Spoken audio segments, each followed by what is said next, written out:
بسم الله الرحمن الرحيم الحمد لله رب العالمين والصلاة والسلام على المبعوث رحمة للعالمين وعلى آله وصحبه وبارك وسلم تسليما كثيرا إلى يوم الدين أما بعد. Inshallah, what we're going to be discussing today is anger. Many people have issues with anger, and controlling anger can be very, very devastating for a lot of people.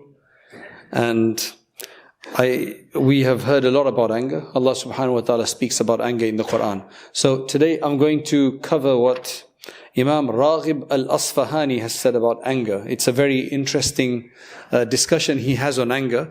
So this is what he said. He says, human anger is like fire. That's a very, very good example, that anger is like fire. Now, what's interesting is that you need a bit of anger. If somebody has no anger, then that's going to be an issue, because no anger means you will be cowardly. They call it buzdiri. You'll be cowardly. If you have no anger, you wouldn't mind if you're mocked, ridiculed, abused, taken advantage of. Your religion would be abused, then you're like, it's okay, as long as I can watch the movie I'm watching. If you have no oomph and no anger inside a person, your family will be abused, your prophet will be abused, and you won't feel like doing anything. It's like, it's okay, chalta hai, theek hai, koi baat nahi. Right? So anger, you need a bit of anger, just like you need a bit of fire. If we did not have fire, how would you cook your food? If you didn't have fire, how would you stay warm on cold days? So you need some fire.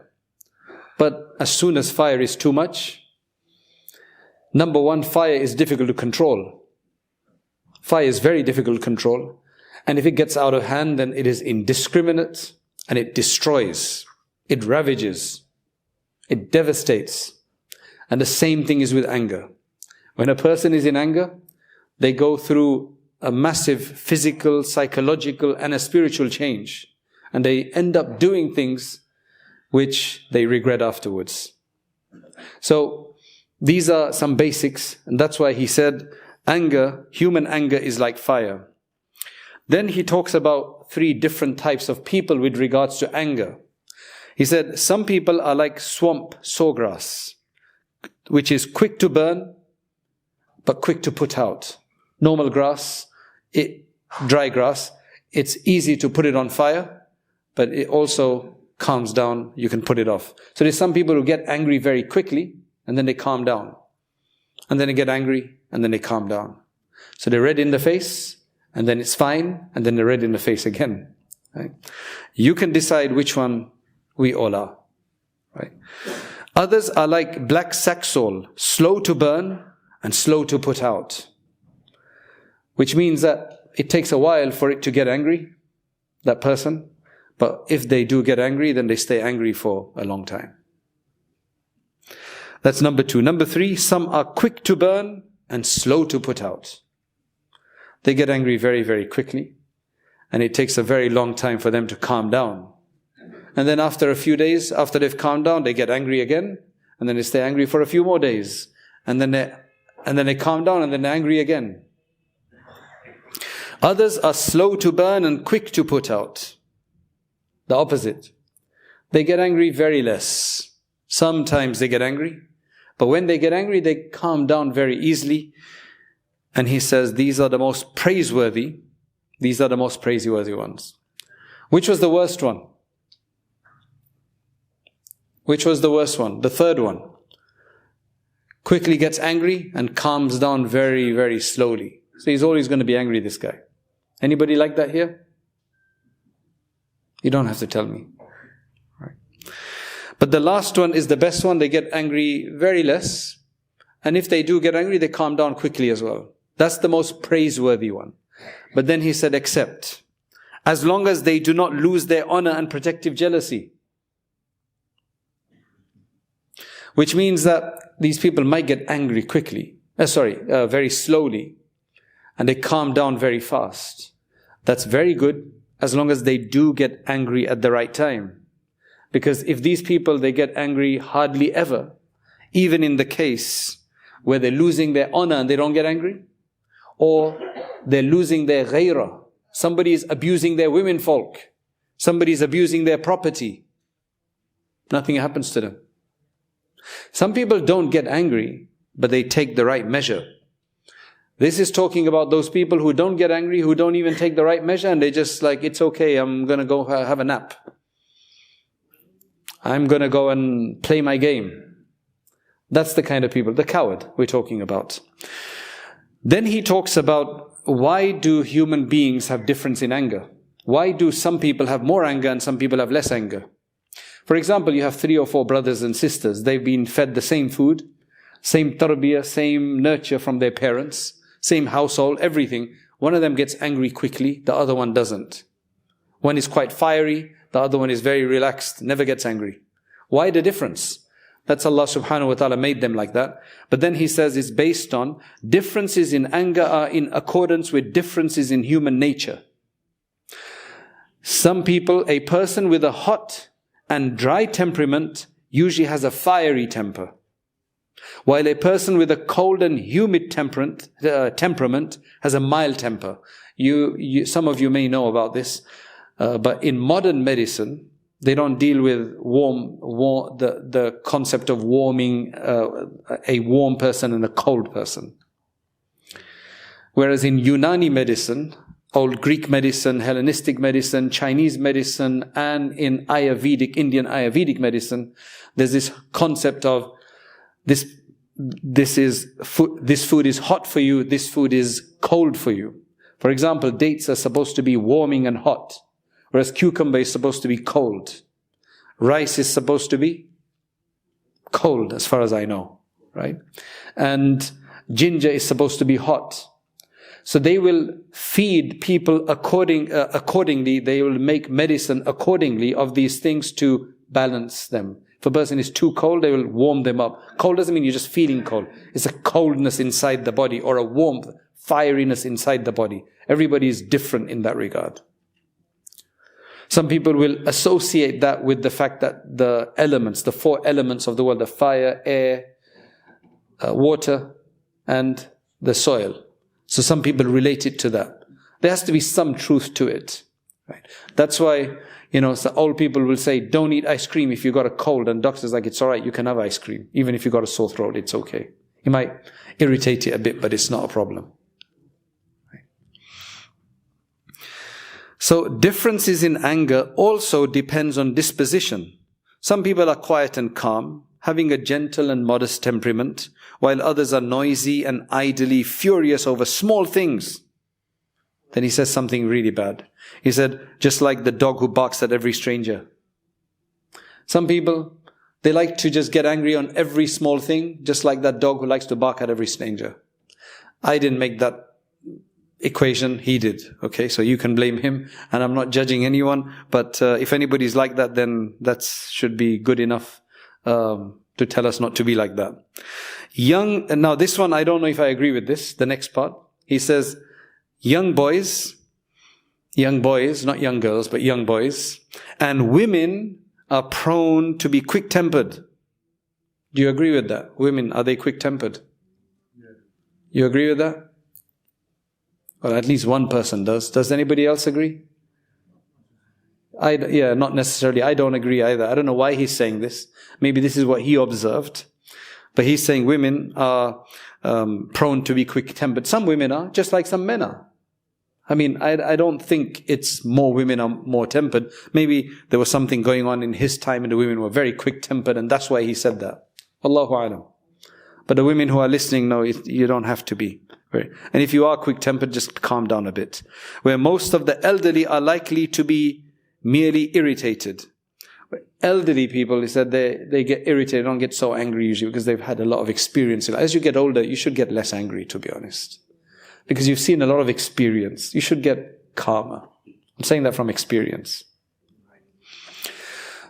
Anybody who keeps getting angry even at old age is bad for their heart. It's not good. The most courageous Now this is interesting. The most courageous person, the most striving person, and the most powerful person are those who can control their anger. So if you don't control your anger, you're weak, because you let yourself go. The courageous, striving, and most powerful. That's why Allah says in Surah Ali Imran, those who curb their anger and those who pardon their fellow men, Allah loves those who do good. So Allah is encouraging to curb their anger. He doesn't say to remove your anger, He says curb it, control it. وَالْكَاظِمِينَ الْغَيْظَ وَالْعَافِينَ عَنِ النَّاسِ وَاللَّهُ يُحِبُّ الْمُحْسِنِينَ.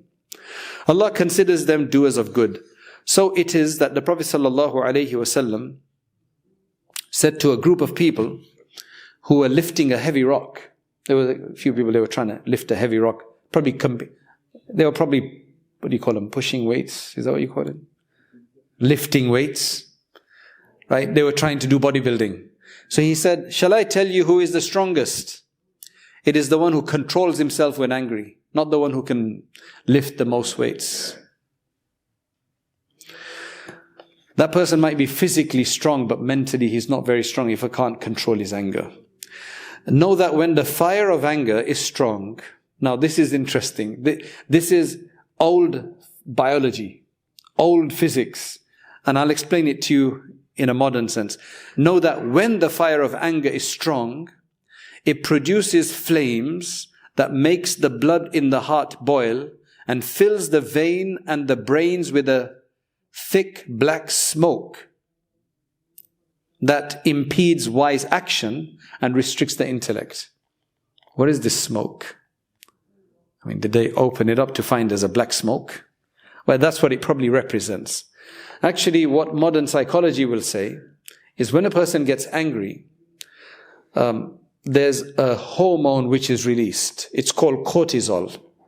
Cortisol is released. That creates a number of changes in the body. It creates a number of changes. Now, you tell me, what kind of changes happens to a person when they get angry in their body? What happens? I mean, you should know. Come on. Huh? You feel hotter. You get red in the face. What else? Some people start sweating. What else? Sorry, high BP, high blood pressure, or something. Yeah, okay. Or sometimes high blood pressure creates anger. Yeah. What else? You start shouting, and you don't think straight. Right. So what happens is multiple things. Number one, when you get angry, you feel stronger. You feel more empowered. A small guy gets angry, he's willing to start beating up a big guy, not realizing the guy is going to knock him out afterwards. If he was not angry, he would never try, even if his life depended on it, in that sense. That's what anger does. It makes you feel strong. It makes you feel brave. It makes you feel empowered. The worst situation to be in when you get angry is when you're standing up. Because when you're standing up, you feel like you could do something. That's why if a person is sitting down and they get angry, what do? They stand up. What else do they do? There's this thing about Baicharawano. Right? There's this thing about pulling up your sleeves. I don't know why people do that. Why do people pull their sleeves up? You think you can get a better shot or something? Right? Anyway, these are all things. But the worst part of it, the worst part of getting angry, is that the brain has multiple departments. The department which helps us decide whether something is good or bad, something is beneficial for us or not, and something which makes us think about the consequence, that part of the brain shuts down. That's why so many people in anger, they will end up doing things that they regret later. And they feel bad. I was angry. They make that as an excuse. Oh, I did it in anger. As though that's an excuse. Well, why did you get angry? Did somebody blow on you and made you angry, or what? Did you catch it in the air? It's a virus that you just suddenly get it and you get angry, right? You can't help it, like sneezing, So I got a call just yesterday, for example. My husband divorced me in 3 divorces. He got very angry. He's saying it was just anger, that's why. Now, I want to say something that I've observed now, after having dealt with these cases for like 25 years. There's a lot of people who get angry with their wife. There's a lot of husbands who get angry with their wife, right?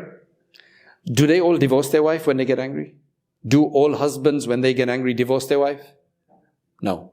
Some do. What do others do? Tell me. What do other husbands do when they get angry with their wives?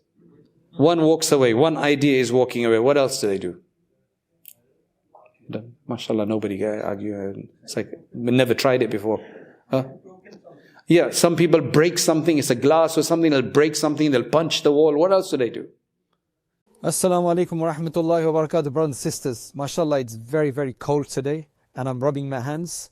But very important message. Would you like a place in paradise, in Jannah? A place with bricks of gold and silver, mortar of fragrant musk, pebbles of pearls and sapphire, soils of saffron. You may have not heard me talk like this before.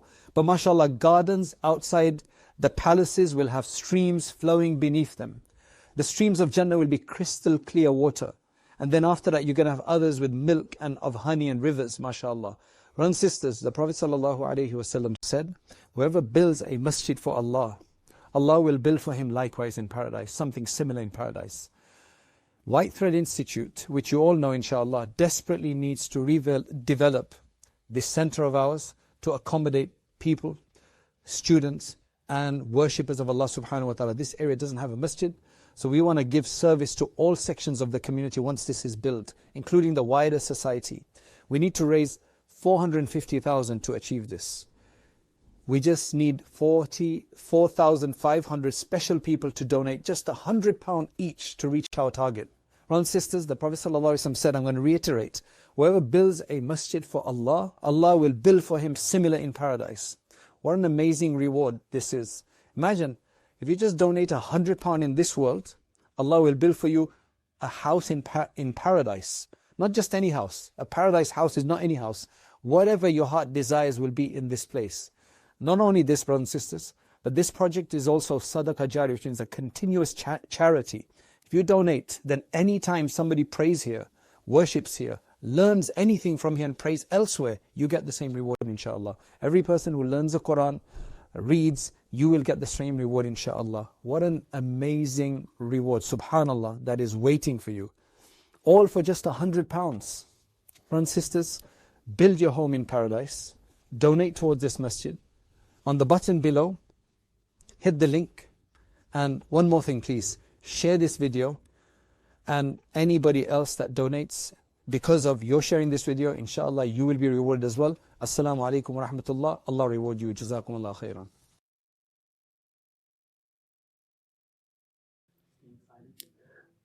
Some people stay silent. Yeah. Some people, they will swear. Right? That's what some people do. They swear. Some people will insult. Some people will go on to her mom and dad. I don't know what else they do. Right? Now, what I've observed is that those people who end up divorcing in anger, the reason they do that, my theory is because they've been secretly thinking about it before. It's something they've thought about before. Next time she does this, I'm going to say the words. Or from the woman's side, next time he does this, I'm just going to ask him for a divorce. I don't really mean it, but I'm just going to ask him for a divorce. So when you get angry, it comes out, it slips out. That is why for people who don't think about divorce, they don't slip out. If you want to divorce, do it properly, over a cup of tea. Do it properly, no problem. Consider it and then do it. That's fine. If you have to do it, bismillah. But don't let it slip out without meaning it, because that just creates a problem for everyone. Stop thinking about divorce secretly in your mind, because it will come out, it will slip out. That's why those people, for example, if you're a driver and you get cut off, what do some drivers do when they get cut off by somebody? They swear, some people chase them, some people stick up a finger, they do all sorts of stuff. Why do they do that? Because they're used to doing that stuff in other times. That's what comes out when you get angry. Otherwise, there's lots of people, they get cut off, they might call him a gadero or something, but they're not going to swear. I mean, they might call him a donkey, but they're not going to swear. whatever is in the heart, whatever goes through the mind, that is what will come out. So just don't think of divorce if you don't want to give it. But if you want to give it properly. Don't wait till you get angry. That's why it's very, very important that we control our thoughts and purify our mind. So if you don't ever want to divorce, then don't think about it. Don't put it in your vocabulary, don't put it in your mind. Otherwise it will come out, because he says that this cloud, this black cloud, that's his way. But the other thing is that it shuts down this department of the mind, this section of the mind, which thinks about the future, consequence, results of things. It shuts that down. So you don't think, you just do what you have to do. You'll say things that you'll regret afterwards. You'll do things that you'll regret. You might break something that you'll regret. Like, man, I broke this. I was anger. Some people bang their cars. They get angry. They're reversing. They bang into a tree because they're not watching properly. So it shuts down the mind. Your spatial vision also sometimes gets a bit clouded. That's the problem with anger. So he says, it is like a blazing, then he says that it restricts the intellect. It impedes wise action. It is like a blazing fire in a small cave. A small cave, you've got a blazing fire in there where the smoke and flames are hard to avoid. And it is even too difficult to get close enough to extinguish it. So you just have to let it calm down itself. You can't even extinguish it. It's just too difficult. That's the problem with anger. Once we're in the anger state, it's difficult for us to stop. And it's difficult for others to stop. You know, some people mention that when they get angry, they move away. I remember a case where a woman called and she said that I get angry at my husband and he just stays quiet. Meaning, I have an argument with him. He doesn't argue back. He just stays quiet. Some people get more angry if you don't say anything. Some people will get more angry if you don't say anything. They want you to say something. And sometimes you should say something, because staying silent means that you're not really apologetic. Maybe you have no excuse, so you just stay silent. That's why in some cases it's actually useful to say something. Not to aggravate the matter, but to calm it down. Especially if the person that you are dealing with wants to sort it out. Because being silent doesn't help in all cases. Only when the person is just going off all the time, better to stay silent with this guy, because he always wins the argument and he's very stubborn. In that case, just stay silent. So it just depends. Likewise, he says, the fire of anger in the soul often cannot be quelled, because the soul is now blind to guidance and deaf to even religious advice and exhortation. In fact, sometimes an angry person, guidance and exhortation may aggravate the anger. Although the Prophet ﷺ said you shouldn't get angry, they might even end up saying something bad. Be careful when there's an angry person, you say, brother, the Prophet ﷺ said, La taghdab. He might end up saying something crazy. And we would be responsible for that, especially if we know that they are people who say crazy things. So that's not always the best way to sort it out. Shaitan, may Allah curse him, said, when the son of Adam tries to overpower me, he will never succeed if he is angry. Meaning, if the shaitan is saying that when the human being wants to oppose the shaitan in something, if he gets angry in the midst of that, he can't overpower me. He will submit to my command and do whatever pleases me. The way it works with shaitan is this. Have you seen surfers, people who do surfing? They wait for a good wave. I tried surfing once, it's not easy, right? They wait for the wave and then they ride that wave. Shaitan is waiting for a wave of anger. And as soon as the wave of anger, the shaitan will ride it and just destroy everything else, make you say things, make you do things. Remember, shaitan is made of fire. Anger is fire. They go in tandem, they go hand in hand. That's why be very careful to not get angry. And if you do get angry, then be very careful about the shaitan. Okay, now it is said, it's not a hadith, anger is temporary insanity. Temporarily a person becomes insane when they're angry because all of his faculties close. This insanity may disturb the natural heat of the heart. Now this is medical he's talking about. the insanity may disturb the natural heat of the heart, leading to serious illness or damage to the heart. Person who gets angry a lot, there's going to be lots of cortisol coming out, which is not a very good hormone. Creates a lot of anguish and anxiety and depression and stress, the stress hormone. That's bad for you. And the problem with stress, when a person gets angry over a lot or is angry, problem with stress is that stress might not kill you itself, but stress will cause every other sickness that you have or ailment that you have to kill you. It aggravates any other sickness. With stress, the cancer gets worse and everything else gets worse. So that's why this is not a good thing. If you get angry, it's not something to be proud of. That if you get angry a lot, it's something that we should sort out. So now he discusses the sorting out. He then says that the causes of anger, what are the causes of anger? One of the causes of anger is conceit. Conceit means I am the best.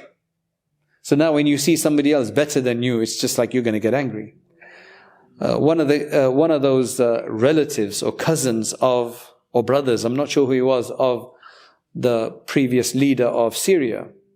I just read a story of his where he was a horse rider in equestrian. And there was somebody else who beat him once. So he put the guy in prison. The guy was in prison 15, 20 years.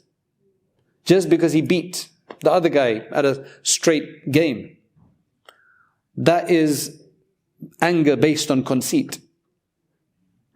Then a person can be angry because he boasts. He's just quarrelsome in nature. So he likes arguing. So he gets angry when somebody quarrels back, or he doesn't win the argument. A person is obstinate, just stubborn. That's the worst part. Anybody who is stubborn here? Anybody who's stubborn?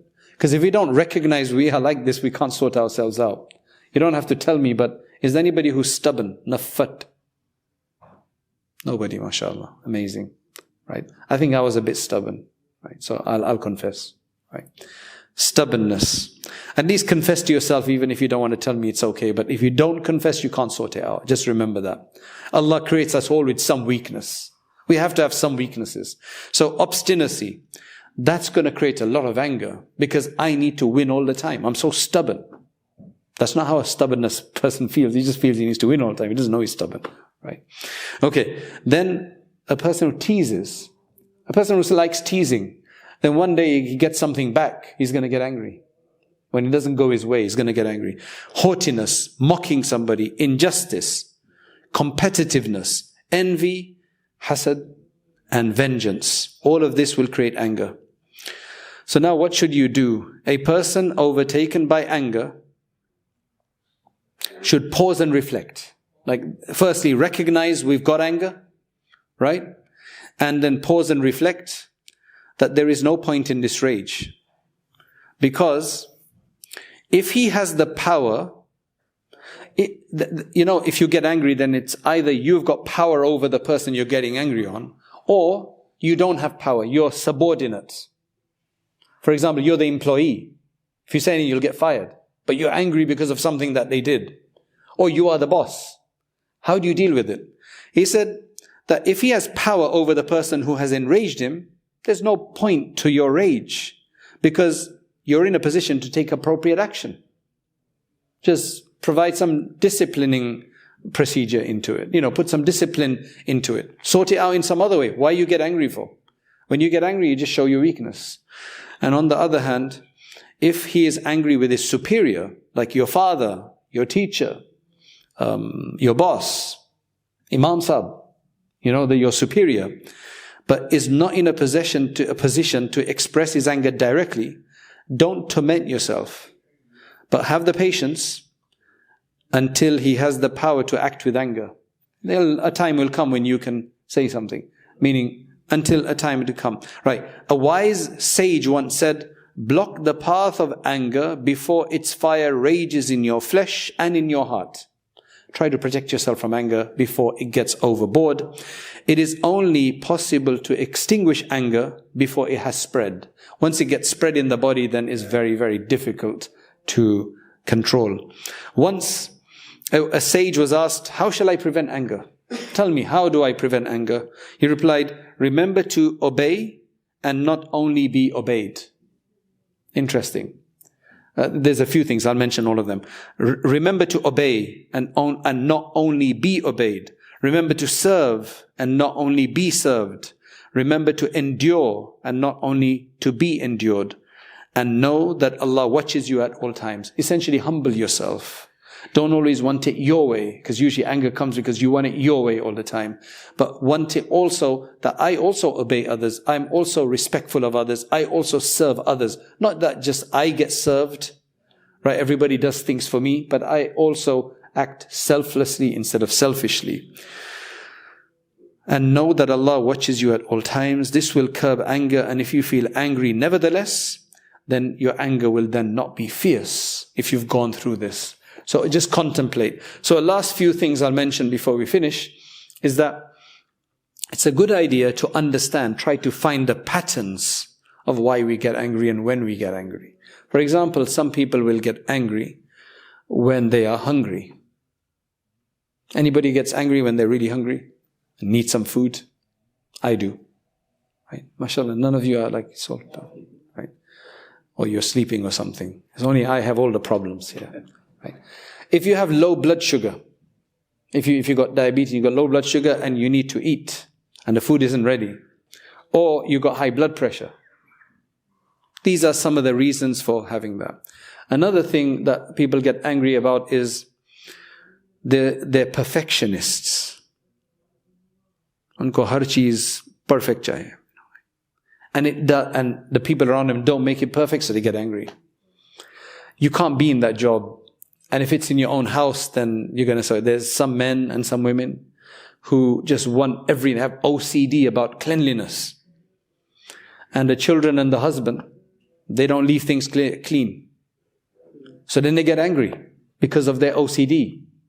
They better get help. I've seen at least 2 cases where there were divorces because of OCD. Because the wife had OCD. And sometimes it's the guy. So you can be a perfectionist, but for yourself. For everybody else, you have to have some tolerance. Because you can't be if you're a teacher and you're a perfectionist, you're going to get very angry at your students. That's why I find it difficult to teach children. I don't have the patience. You get angry. Right? So know where you get angry. Try to avoid those situations. And then number 2, try to provide put a system in place. What happens is that we're not very good at systems, putting in systems. We'd rather let the same thing happen over and over again and get angry each time, rather than putting a system in place to try to avoid it. Right? Communication is another one. Let's just say there's some people, they have guests over. Their brother's family, their sister's family, their cousin's family, they come and stay over. There's always this, who's going to cook? Well, the host is supposed to cook for the family. But are they going to eat today or not? So let's say you cooked and they ate somewhere else, you're going to get angry. Or they didn't tell you they were going to eat and you didn't cook. Do you know why most of this happens usually? Because there are some cultures and traditions that we can't talk about it. We just expect it to do it. We just have to cook. And if they're not there, we get angry. Why don't you just say when you get the guests, look, we want to make this go very smoothly. Consider this your house. When you're going to eat, just let us know. When you're not going to eat, just let us know. And after 2-3 days, you can say, I'd like you guys to cook as well. Because a lot of people, they don't mind having mehman, meaning guests. The cooking is the difficult part. So why don't you just tell them, say, look, we're going to cook together tomorrow. Or why don't you cook tomorrow? If you don't mind.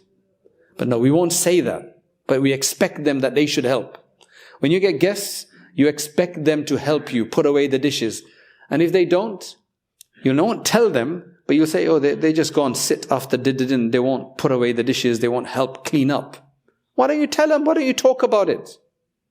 This is not in our culture today. It's not in the Asian culture to talk about these things. You just expect it, and if it doesn't happen, you get angry. MashaAllah, the British are amazing in that. They put systems in place. And everybody's a British here as far as I understand. So get that part of that culture. They put a system in place, they're open about it. Kaam chal gaya. Do you know what I'm saying? Do you know what I'm talking about? We don't communicate well enough. We just expect. And if it doesn't happen, then we get angry. So either don't get angry or just communicate. So these are the things. For example, another one is that if there's certain people that we get angry, they make us angry all the time, but we have to deal with them like our family member. Maybe our father, maybe our mother, maybe a grandparent, maybe a son, brother, but there's no escape. Or neighbor. Then what do? Then what you do is you prepare for it beforehand. You make a dua. Allahumma inni a'udhu bika min ash-shiqaq wa nifaq wa su'il akhlaq. Oh Allah, protect me from argumentation, dispute, and from hypocrisy, and from bad akhlaq, and go and say, no, I'm not going to get angry today. Rather than say, he made me angry afterwards. Well, you know the guy makes you angry, so why do you let yourself feel angry? Right? So that is anger. May Allah subhanahu wa ta'ala protect us from anger. May Allah allow us to recognize we have anger.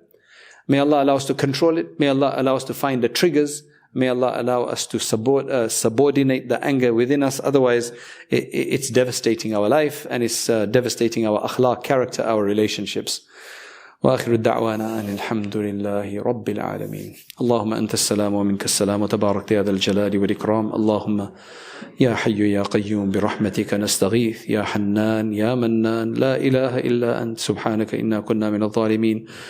يا غفار يا فتاح يا ستار يا حفيظ يا سلام يا لطيف يا ذا الجلال والإكرام. Ya Afu, Ya Ghafoor, Ya Allah, have mercy on us, and Ya Allah, allow us to control ourselves.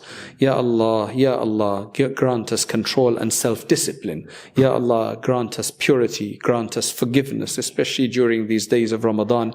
Write us to be freed from the hellfire, emancipated, and O Allah, protect us and our all family members and our descendants and children until the day of judgment from all the fitnas and temptations which are out there, Ya Allah. O Allah, assist us in this regard. Ya Allah, we need your help, without this we keep failing, we keep falling, we keep stumbling, Ya Allah. Ya Allah, grant us success in this regard. Take control of our forelocks and write us to be those that you are pleased with and to be from Jannat al-Firdaus, Ya Allah.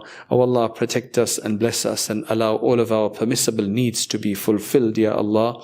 Ya Allah, help our brothers and sisters who are suffering, relieve them, Ya Allah, relieve them, Ya Allah, grant them freedom and protect them, grant them much better than what they have lost, Ya Allah. O Allah, allow all of our projects to be completed properly, allow all of our descendants to be healthy, Ya Allah, and protected with Iman, Ya Allah. Grant us Iman, grant us the kalima la ilaha illallah on our deathbed. Those who are seeking to go for Hajj, O Allah, grant them an ease in all of the processes and in the journey itself, and accept it. O Allah, allow us all to complete our Hajj, and allow all of us to go for multiple times for Umrah and Hajj and to the Haramain. Subhana rabbika rabbil izzati amma yasifun wa salamun ala al-mursaleen walhamdulillahi rabbil alamin. With the Rayyan Courses subscription, you'll gain immediate access to over 250 hours of exclusive video lessons taught by experienced scholars. Sign up now at rayyancourses.com to continue your journey. Your next lesson is waiting.